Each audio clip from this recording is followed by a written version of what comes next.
Bienvenidas a esta mesa de género dentro de la 62ª edición de la Feria Internacional del Libro de Guanajuato. Me complace mucho presentarlas, estar con ustedes, participar con una activa audiencia de esta interesante mesa que tenemos por primera vez organizada en la Feria del Libro de la Universidad de Guanajuato. Mi nombre es Rosa Marta Pontón y les doy la más cordial bienvenida a nombre del programa editorial universitario a la doctora Sandra González, la doctora Rocío Córdoba Plaza y la doctora Liliana García como moderadora. Por mi parte, las dejo para que diserten en torno a temas que serán seguramente de gran interés para todos los que están con nosotros y pues al término de la mesa yo regresaré para pues despedirlas. Muchas gracias. Muchas gracias, Rosa Marta, y bueno, bienvenidas a nuestras invitadas. Me voy a permitir hacer una presentación muy breve del tema de la mesa, titulada Autonomía y Libertad. Esta mesa, bueno, está dedicada a la autonomía, a la idea de autonomía considerada como un privilegio, en términos muy generales, pero que en ciertos contextos puede constituir un arma de doble filo. El derecho a decidir ha sido fundamental en la lucha por los derechos reproductivos y sexuales de las mujeres, pero por otra parte, la misma idea de elección invisibiliza la toma de decisiones o elecciones en un contexto global neoliberal que se sostiene sobre tres principios fundamentales que podríamos reunir en privatización, desregulación y comodificación. Como sugiere Bárbara Nichols, y con ella un buen número de filósofas feministas, en las discusiones éticas y la aparición del conocimiento suelen centrarse en un individuo masculino universal.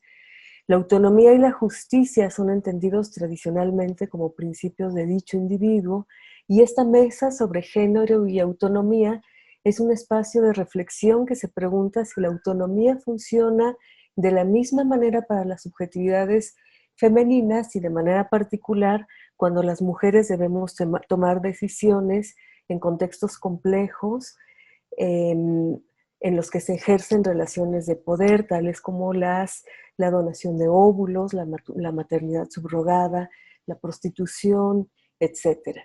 Contamos con especialistas de alto nivel, es un gusto contar con la presencia de la doctora Rocío Córdoba Plaza. Voy a leer una brevísima semblanza de ella, que su currículum es en verdad muy amplio. Ella es doctora y maestra en Ciencias Antropológicas por la UAM. Actualmente es investigadora del Instituto de Investigaciones Histórico-Sociales de la Universidad Veracruzana, y también es profesora en los posgrados de Historia y Estudios Regionales de la misma casa de estudios. Ella pertenece al Sistema Nacional de Investigadores, es nivel 3, y miembro regular de la Academia Mexicana de las Ciencias. Pertenece a diversos grupos, tanto académicos como de sociales, políticos, en gobierno. Por ejemplo, es miembro del grupo interinstitucional y multidisciplinario que da seguimiento a la Declaratoria de Alerta de Violencia de Género en el estado de Veracruz, entre otras cosas. Ha recibido muchísimos premios nacionales e internacionales y ha publicado en 17 países, una cantidad importante de libros, artículos especializados, y también tiene una labor muy importante en la creación, en la generación de recursos humanos con dirección de diversas tesis. Bienvenida, doctora Rocío. También nos acompaña, tenemos el gusto de contar con la presencia de la doctora Sandra González Santos. Ella es doctora en Sociología por la Universidad de Sussex en Inglaterra y también pertenece al Sistema Nacional de Investigadores, y es nivel 1. Su línea de investigación es la reproducción asistida en México y la estudia desde la perspectiva de los estudios críticos y queer de ciencia y tecnología, la cual esta línea de investigación la desarrolla la doctora Sandra desde el 2007. Recientemente publicó un importantísimo libro que se ha convertido y se convertirá seguro en un referente, titulado Un retrato de la reproducción asistida en México, las interacciones científicas, políticas y culturales. Este libro aborda el desarrollo de la industria de la reproducción asistida en México desde la década del 40 hasta la primera década del siglo XX. Actualmente es investigadora de medio tiempo de la Cátedra de Salud Reproductiva e Investigación Interdisciplinaria en Infertilidad en la Facultad de Bioética de la Universidad Anáhuac. Como pueden ver, tenemos unas invitadas a quienes vale muchísimo la pena escuchar en torno a discusiones como las que nos reúnen ahora en esta mesa. Yo me limitaré a hacerles algunas preguntas en 4 ejes, que son autonomía, maternidad, reproducción y familia. Y bueno, yo lanzaré la pregunta y si quieren vamos alternando. Empezaríamos con una de ustedes en el tema de autonomía, dado que es el centro de esta mesa. Me gustaría que nos hablaran un poco de qué entendemos por autonomía en el contexto de la reproducción y quizá podríamos enmarcarnos en México y en el siglo XXI. Sandra, no sé si quieras comenzar con tu reflexión a propósito. Muchas gracias por la invitación. Es un honor estar en esta mesa. Me da mucha tristeza no poder estar físicamente porque me encanta la ciudad de Guanajuato. Pero bueno, quiero empezar con una frase o una formulación que tiene la mesa, que es no solo pensar la autonomía, sino pensar el privilegio de la autonomía y el privilegio de la autonomía reproductiva. ¿Y qué es lo que esto nos lleva a pensar? Y como dices, en el contexto mexicano contemporáneo. ¿Qué implica? ¿Qué, cómo, cuándo se puede o no se puede accesar a la autonomía reproductiva? Y haciendo una reflexión sobre esto me lleva a pensar sobre que la autonomía reproductiva implica la posibilidad de elegir. Y cómo es entendida esta posibilidad de elegir, justo como dice también el resumen de la mesa, en un contexto neoliberal donde predomina la privatización, la desregularización, la comodificación del cuerpo, de la maternidad, de la paternidad, de un montón de cosas que, paréntesis, hoy se ve clarísimo en el campo de la reproducción asistida.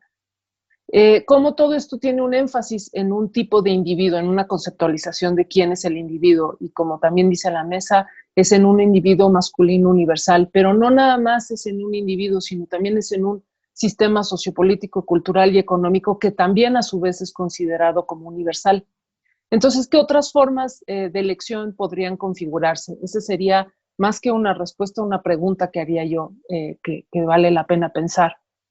Asimismo, como dijimos, esto implica pensar en libertad, y de nuevo es un pensamiento de libertad que va en este marco que ya se describió, y también habla de pensar en la posibilidad de, o pensar la libertad, la autonomía, la posibilidad de elegir como un aspecto de justicia, que también a su vez es una noción de justicia muy particular. Entonces, si tomamos todos estos elementos, autonomía, la posibilidad de elegir, libertad, justicia e individuo, y lo vemos desde una perspectiva crítica, queer, interseccional, pues nos lleva a pensar que a mí cuando menos me lleva a detener la discusión ahí, a decir esto no se puede discutir de manera general, sino hay que pensar en casos específicos, porque por ejemplo, pensar en la adopción, en la donación de gametos, en la donación de embriones, en la solicitud de una mujer que hace a otra mujer para que funja como su subrogada, en el uso de anticonceptivos, en la interrupción del embarazo, en las técnicas para detectar las condiciones de salud de un futuro bebé, en la selección del sexo de este futuro bebé. Todos estos no se pueden pensar como universales, generales y abstractos, sino hay que pensar en los detalles de cada situación en lo que esto se está dando, porque me parece que los detalles importan muchísimo. Son justamente los detalles de cada una de estas historias lo que nos permite amarrar, dar forma, dar sentido, razón, interacciones a las emociones, a los afectos, a las relaciones. son justo en los detalles en donde creo yo que se articulan y dan fuerza a ciertas relaciones de poder. Porque toda relación de poder tiene una intención, tiene un afecto, tiene un sentido, tiene una razón de ser, tiene una forma. Y es en estos detalles que esto se da y que entonces podemos ver de qué manera y en qué momento se puede pensar en autonomía, en la posibilidad de elegir, etcétera, ¿no? Entonces, es estos detalles los que dan estas relaciones de poder y también son los que dan las posibilidades de respuesta. A mí me parece muy importante siempre que estamos pensando en cualquiera de estos temas, en cuáles son las posibilidades de respuesta, en las posibilidades de responsabilizarse de los actos que uno está tomando.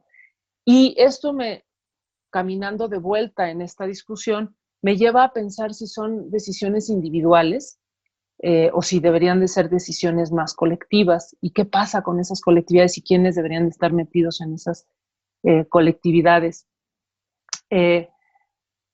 No sé cuánto tiempo me queda con eso, 1 minuto. Ok, entonces, como para resumir, creo que el privilegio de la autonomía reproductiva es un tema que tiene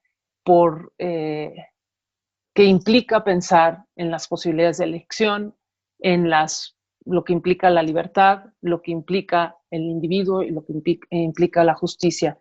Y me parece que es momento de empezar a desarticular estas nociones como las teníamos articuladas hasta recientemente, como algo universal, como algo dado, como algo esencial, como algo fijo y como algo como en una unidad, ¿no? Y empezar a pensarlos como algo dinámico, como algo complejo, como algo relacional, como algo dependiente y como algo que merece la pena hacer caso a sus complejidades. Y creo que de eso podemos hablar más en los siguientes puntos, ¿no?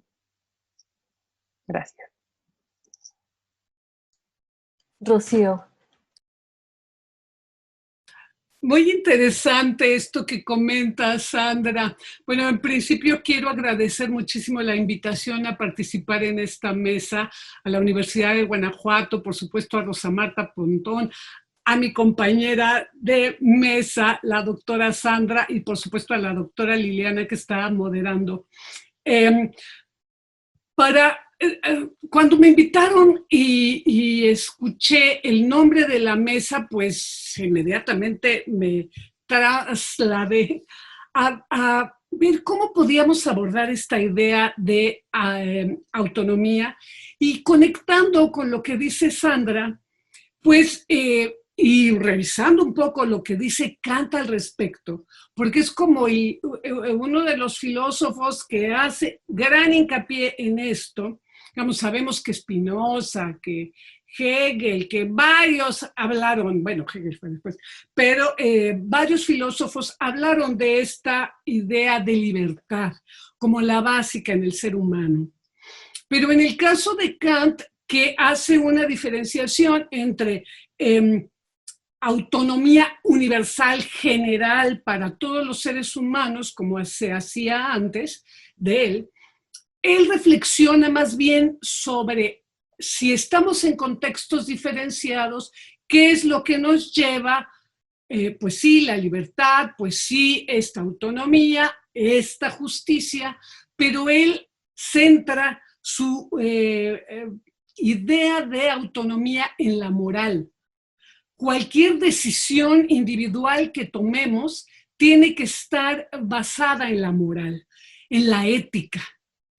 Entonces, ¿cómo estamos encadenando esa ética en un proceso civilizatorio que nos está llevando a ser cada vez más individualistas? Esto, por supuesto, en espacios culturales, en sociedades donde prima la colectividad, donde es más importante el colectivo que el individuo, tiene otras connotaciones. Pero ¿qué ocurre en espacios como los nuestros, en sociedades occidentalizadas como las nuestras, en las que el colectivo ha dejado de tener esa presencia, y lo vemos ahorita, no podemos estar todas en nuestra casa y desde allí estar discutiendo, y es la idea de lo moralmente justo.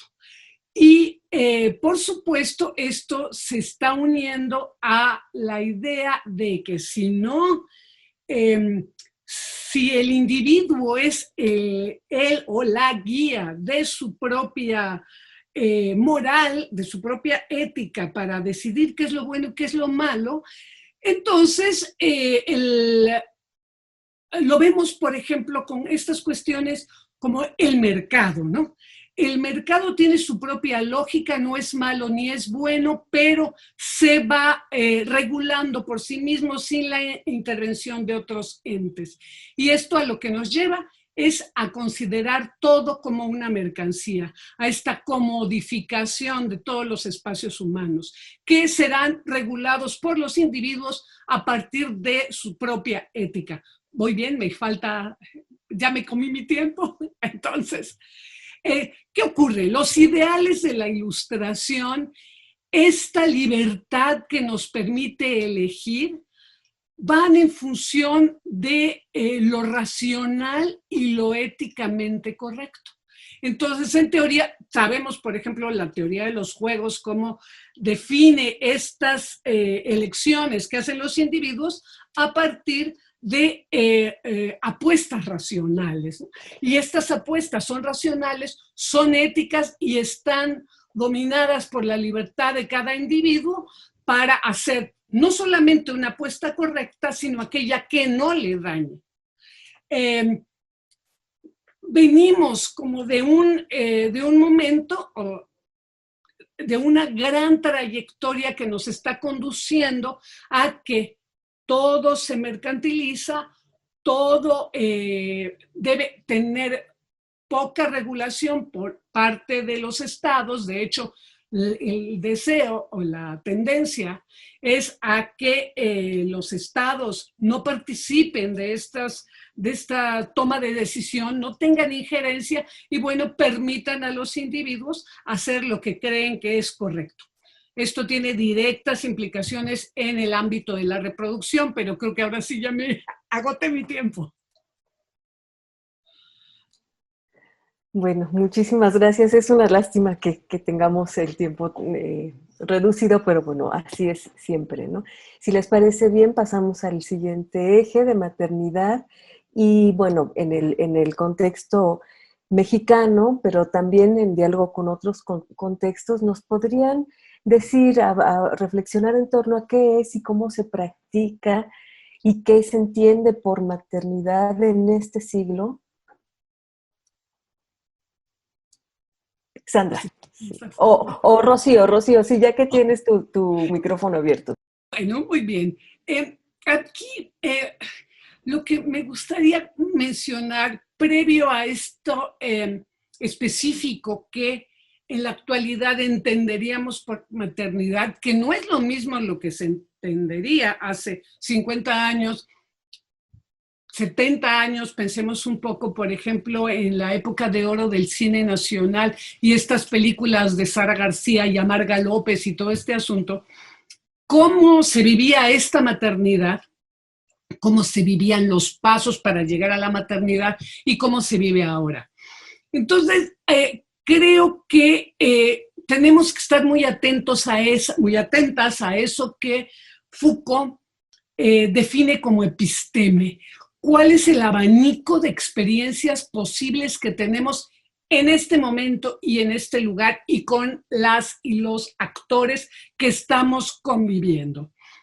También él le llama la inmanencia de la norma, y este es un concepto muy importante porque afirma que en el momento en que se enuncia una norma, se está construyendo todo. Es una pena que tenga que ser tan rápido, todo lo que está alrededor de esa norma. Castigos, premios, leyes, las personas que intervienen en ella, etcétera, ¿no? Y pensemos un poco, por ejemplo, en estas sociedades donde los chamanes están obligados a seguir sus sueños. Si nosotros soñamos, ¿verdad?, que estamos volando, no sé, por los aires, en el firmamento, jamás pensaríamos que es una señal de que tenemos que convertirnos en chamanes, ¿no? O chamanas. Sin embargo, hay sociedades donde esto pasa, ¿no? Entonces, ¿qué es lo importante en esta sociedad, en este episteme? Y entonces, ¿qué ocurre en un momento, digamos, continuando esta idea de la ilustración en Kant, a finales del siglo XVIII en Europa, que es la que domina, digamos, el pensamiento de la periodización histórica, que se está gestando el paradigma médico? Y este paradigma se entroniza sobre los anteriores, ¿no? Si antes el criterio de verdad era Dios, quizás las leyes, etcétera, se van construyendo, se van afianzando las ciencias naturales, y la medicina tiene un altísimo papel, muy grande, en esta configuración de ese episteme. Lo que ocurre, y él lo señala muy bien, que uno de esos ejes para que la medicina se convierta en el rector de lo bueno y lo malo en la sociedad es la patologización del cuerpo femenino. Entonces, cosas, por ejemplo, como las enfermedades femeninas se convierten en algo para los médicos varones. Las parteras, las mujeres sabias pasan a colocarse en los márgenes de la sociedad, y quien tiene la última palabra es el médico varón, el científico, el especialista. Entonces, esto es válido hasta cierto momento. Sin embargo, lo que vemos es que el discurso de los derechos, que también emerge durante la Ilustración, digamos, a partir de la Revolución Francesa, los derechos del hombre, de la mujer, no, ¿verdad?, los del hombre, están como también ahí paralelos en este gran criterio de verdad en las ciencias.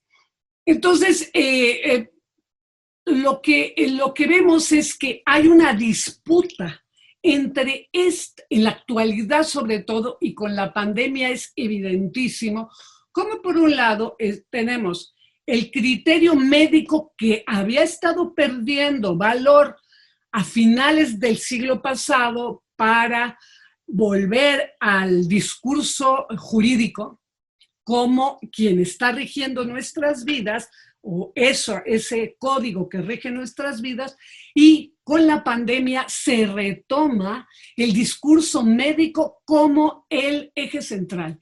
Pero lo que estamos observando es en este momento una disputa, yo diría que encarnizada, ya veo que me pusiste un minuto, encarnizada por ver quién detenta esta verdad.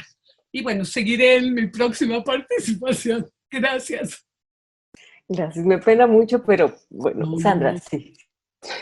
Quiero retomar algunas cosas que acaba de decir Rocío y a ver si puedo conjuntar todo esto en 5 minutos. Tomo lo que empezó diciendo, hablando de las experiencias posibles de maternidad, y quiero tomar eso y llevarlo a lo que me ha llevado a pensar el trabajo de campo que llevo realizando desde 2007 con personas de diferentes pues diferentes estilos de vida, digamos, y de diferentes estratos económicos, ubicaciones geográficas, pero todas estas personas compartiendo la experiencia de buscar tener hijos a través de, o hijas a través de la reproducción asistida. Y en ese marco he tenido la oportunidad de platicar con un montón de personas en donde me ha quedado clarísimo algo que o sea, no estoy descubriendo el agua tibia, ¿no? Pero que la maternidad, primero que nada, es un concepto súper complejo que tiene un carácter etéreo y a la vez súper sólido y fuerte. Etéreo digo porque si uno empieza a desmantelar qué significa maternidad, empiezas a darte cuenta que hay muy pocas características que son, como dicen en la lógica, suficientes y necesarias para establecer qué es la maternidad, ¿no? Una de las cosas que sí es como esencial de la maternidad es que es un concepto relacional. O sea, involucra a cuando menos 2 personas. Ahora, algo muy curioso es que esas 2 personas no necesariamente tienen que estar de acuerdo en ese lazo. Yo puedo considerarte mi madre y tú no reconocerme como tu hija. Entonces, y así en diferentes configuraciones. Entonces, para jalarlo hacia México, me he dado cuenta que a pesar de que hay, desde una perspectiva abstracta a lo mejor, una enorme variedad de formas de establecer esta relación de maternidad, ya si lo bajamos al día a día y en carne y hueso y en historias específicas de personas con nombre y apellido, cada persona tiene la posibilidad de experimentar maternidades. Nadie tiene una única opción, todos tenemos una variedad de opciones, pero tampoco son la gran variedad que existe a nivel abstracto, ¿no? Y entonces lo que descubrí es que estas mujeres, hombres, parejas, personas solteras, tenían que negociar con estas diferentes posibilidades que tienen ante ellos para elegir cuál es la forma de maternidad que van a elegir. Entonces, resulta muy interesante pensar esto porque es ahí en donde podemos empezar a pensar en dónde está, y conectándolo con la pregunta anterior, el privilegio de la autonomía reproductiva, ¿no? ¿Qué tipo de autonomía realmente tengo? Por decir algo, en la Ciudad de México tenemos la opción de adoptar, de interrumpir el embarazo, de usar la reproducción asistida, ya sea con servicios públicos y privados.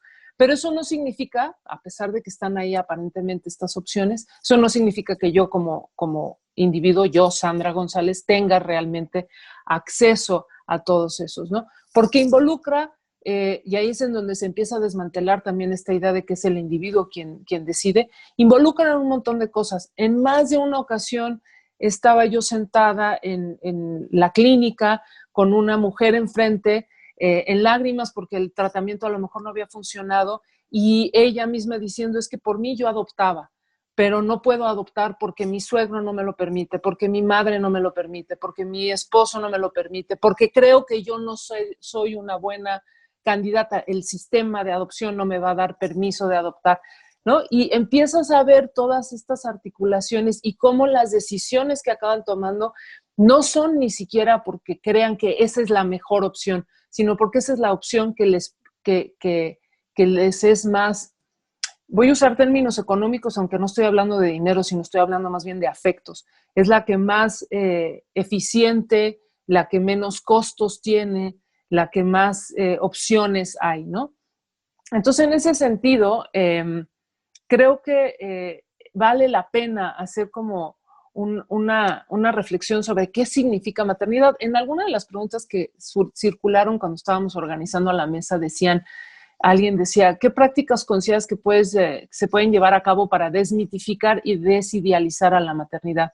Yo esa pregunta también la desarticularía porque pensaría, ¿qué tipo de maternidad es aquella que querrías desmitificar y desidealizar? Y más que hacer estas dos acciones, yo propondría pensar sobre la riqueza que existe de diferentes formas de maternidad y qué es lo que eso significa.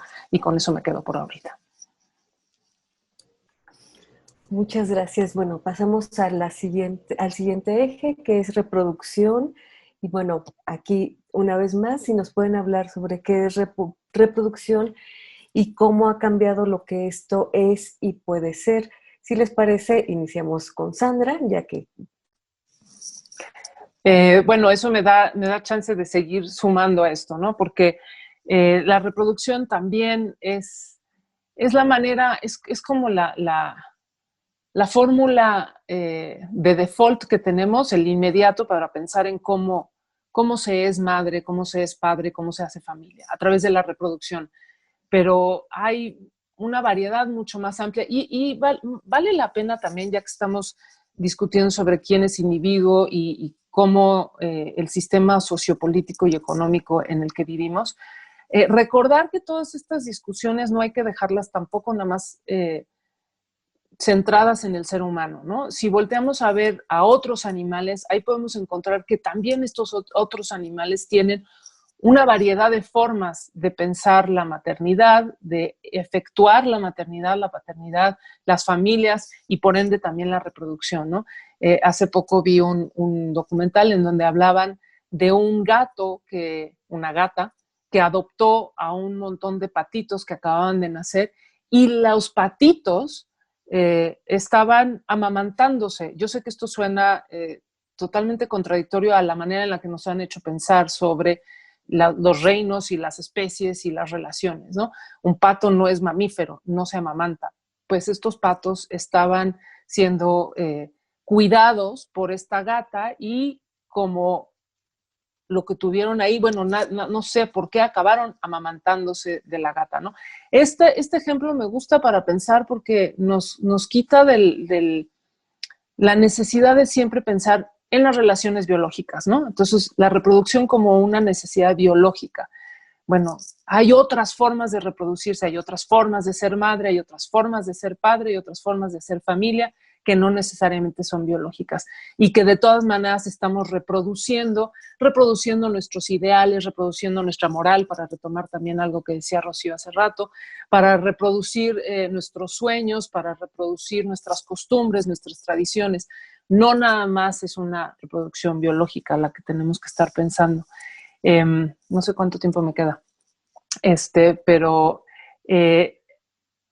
hoy en día, si bien tanto la maternidad como la paternidad, la familia y la reproducción son conceptos que veo así como etéreos y a la vez súper sólidos y fuertes, hoy en día las posibilidades tecnológicas, pero más que las posibilidades tecnológicas, la publicitación, la divulgación de estas posibilidades tecnológicas nos llevan a pensar en estas enormes variedades de formas de reproducirnos y nos dan la necesidad de pensarlo y de discutirlo y de regularlo y de controlarlo y de explotarlo y de hackearlo también, ¿no? Entonces, creo que da para mucho más, pero creo que me quedo ahí ahorita para darle más tiempo a Rocío. Gracias. Me encanta esto que dice Sandra, el hecho de que la maternidad es compleja. Y ya lo creo porque la maternidad también, nuestro concepto es histórico y nuestro concepto de reproducción es histórico. Y esto implica qué somos capaces de ver. Y quizá en otros tiempos, como era impensable que esos patitos fueran amamantados por la gata, pues no, ni siquiera se registraba. Pero ahora que tenemos conceptos de maternidad, yo juzgo que diferente quizá al de otras épocas, que lógicamente cada época tiene sus propios rasgos distintivos para la construcción de conceptos, somos además capaces de idear nuevas formas para que este tipo de maternidad, paternidad, familia, reproducción y todo lo que tiene que ver con el ámbito, por ejemplo, de la sexualidad. Diría Foucault, no tenemos por qué sumar la reproducción a la sexualidad, sino a ver qué cosa es la sexualidad en este momento, en esta inmanencia de la norma de la maternidad. Entonces, si observamos que tiene el mandato de género femenino, tiene este componente no universal ni ahistórico, pero sí lo tiene, de las mujeres como úteros que pueden parir y que pueden reproducir físicamente a la especie y además tienen este mandato de crianza que, ojo, no en todos los lugares es así, no en todas épocas ni en todos los momentos las mujeres eran las encargadas de criar a los niños. Luego soy incapaz de no mencionar bibliografía, pero el libro de Lawrence Stone sobre familia, sexo y matrimonio en la Inglaterra previctoriana es maravilloso al respecto y podríamos hablar horas de eso. Pero, ¿qué implica para una mujer que vive en una sociedad donde existen protocolos culturales que le están exigiendo que sea madre, no serlo? Entonces, debe haber opciones para que esta mujer que no ha podido ser madre por cualquier razón pueda hacerlo y que sea considerada una mujer completa. Es curioso cómo la completud de las mujeres se vincula con la maternidad. Entonces, es por sí misma éticamente correcta ser madre. Entonces, vemos que en la actualidad, esto que mencionaba Sandra, que me encantó, la cuestión de la biotecnología nos permite múltiples formas de lograr traer un ser en nuestro vientre. Y si no, hay otras opciones para hacerlo, ¿no? Entonces, no es únicamente que la cultura y la ciencia nos estén proporcionando estas opciones, sino si estamos en un sistema, digamos, eminentemente de finales del capitalismo, que la biotecnología, la biopolítica es indispensable. ¿Qué está ocurriendo allí? Bueno, tiene que ser garantizado de que va a representar grandes ganancias para las industrias farmacéuticas, no solo los anticonceptivos, los condones, perdón, no desconozco un poco los términos, pero los embriones mantenidos congelados, etcétera. ¿A quiénes están sirviendo? ¿Y qué ocurre para que la gente se adscriba a esas nuevas formas en lograr la maternidad? Como bien dice Sandra, me encantó esa parte, tiene que haber una publicidad y tiene que situarse al alcance de los sujetos y sujetas deseosas de ser madres y padres. Y sin embargo, y creo que aquí estamos viviendo ese cambio de paradigma, de pronto estamos viendo una reivindicación de la no maternidad, un intento de desligar el mandato de género o el ser mujer, la esencia de las mujeres de ser madres. Y estamos tratando de situar esto en otro lugar más centrado en la individua. Y aquí sí me gustaría volver a algo que mencioné antes, y es el hecho de que la maternidad es histórica. ¿Cuál es la necesidad que tenemos las mujeres de ser madres? Que si no somos madres no valemos. Y cómo esto es repensar a las mujeres como sujetas. Que por un lado sí es una trampa, como bien señaló Liliana al principio, es una trampa la autonomía porque no elegimos. Si queremos ser madres y no podemos, hay sí una multiplicidad de opciones, pero no estamos realmente eligiendo. Y si no queremos ser madres, vamos contra toda una corriente, pero que ya se está abriendo. Ya es posible ser una pareja sin hijos, ya es posible ser una mujer soltera con hijos o sin hijos y pasarse toda la vida. Así creo que ya,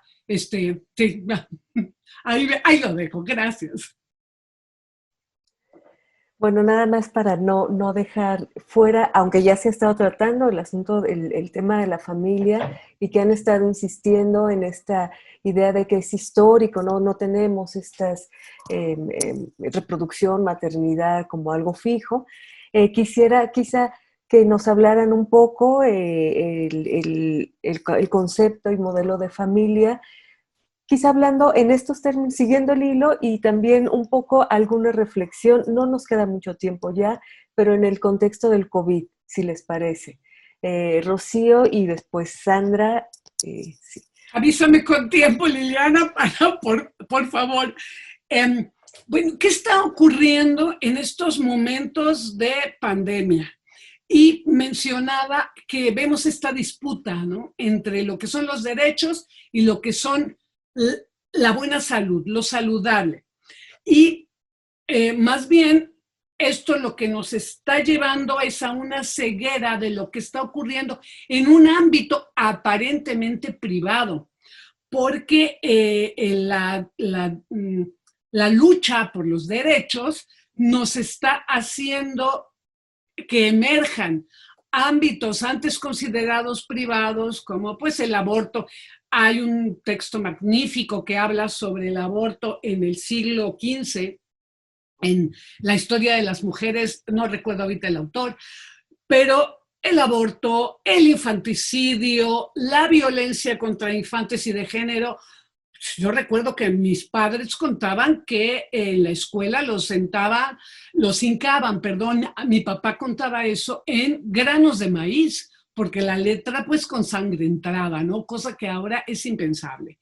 Entonces, cómo estas formas en que introyectamos lo verdadero, lo correcto y lo decente están vinculados con qué estamos pensando sobre lo que son hombres y mujeres. Y por supuesto debemos vivir en familia.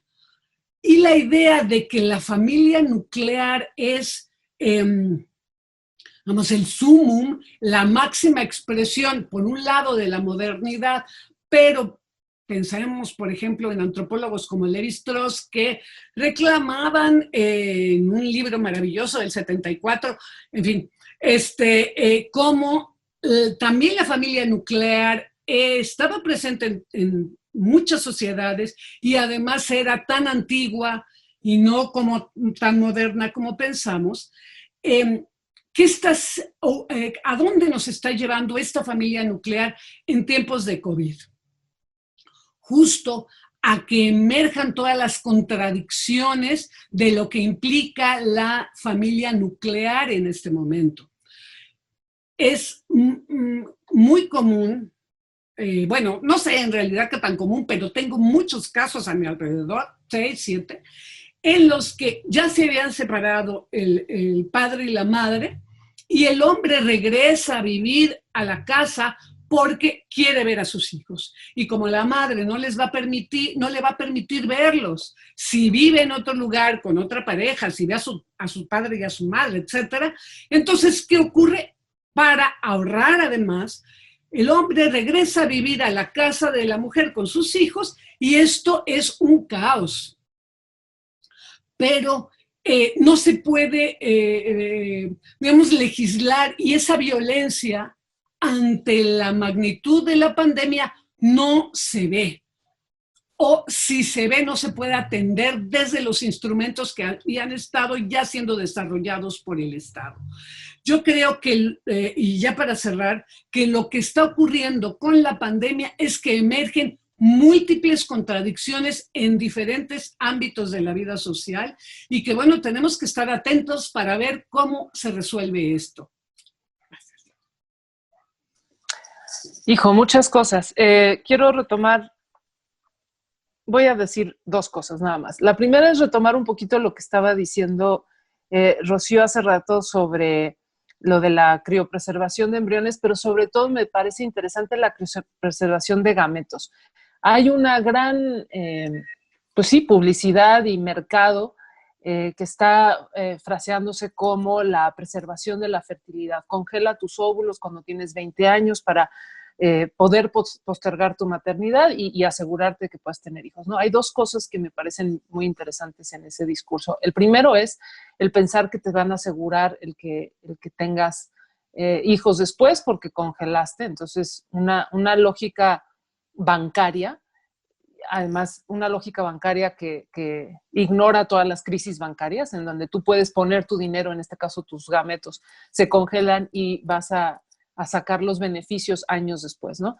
Y la segunda es esta idea de cómo esta oferta invisibiliza totalmente todos los problemas sociales, estructurales, que hacen que se tenga que postergar la maternidad, ¿no? Sin mencionar también el hecho de que está dando por sentado y como una verdad absoluta que a toda mujer va a querer tener un hijo en algún momento, ¿no? Esta idea del reloj biológico que en algún momento no va a detonarse, sino te va a explotar encima y vas a querer tener un hijo sí o sí, ¿no?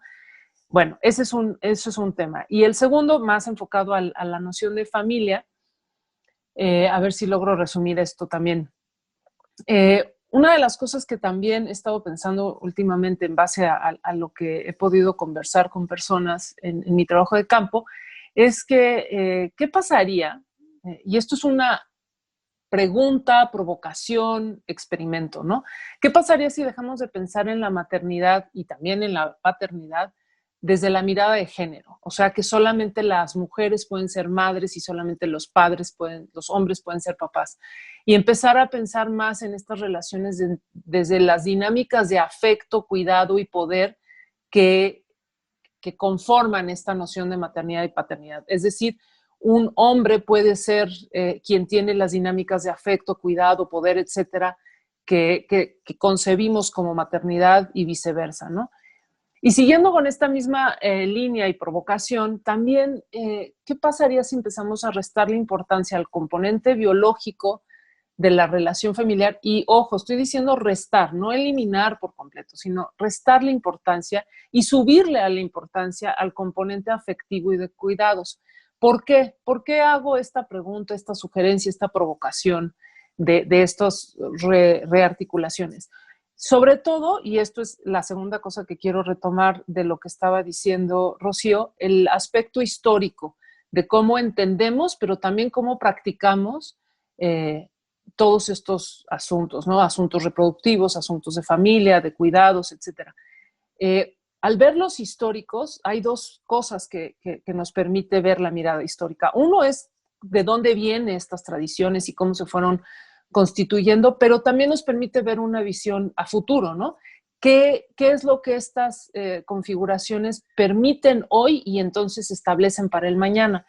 Y me parece que, dadas las situaciones políticas, económicas, sociales, ecológicas del mundo contemporáneo, me parece que sí sería útil, y pues esto es una apuesta que hago, a enfatizar más el afecto y el cuidado que otras formas de relación, ¿no? El basar las relaciones en el afecto y cuidado más que en lo biológico, por ejemplo, porque eso nos ayudaría a empezar a restarle carga discursiva a nociones de raza, a nociones de etnia, a lógicas de el uno y el otro, y también restarle o quitarle el carácter determinante de género a estas relaciones de maternidad y paternidad para poder mostrar estas fluideces y estas dinámicas y ser capaces de responder a estas situaciones políticas, ecológicas, económicas y sociales del mundo contemporáneo. Y con eso cierro.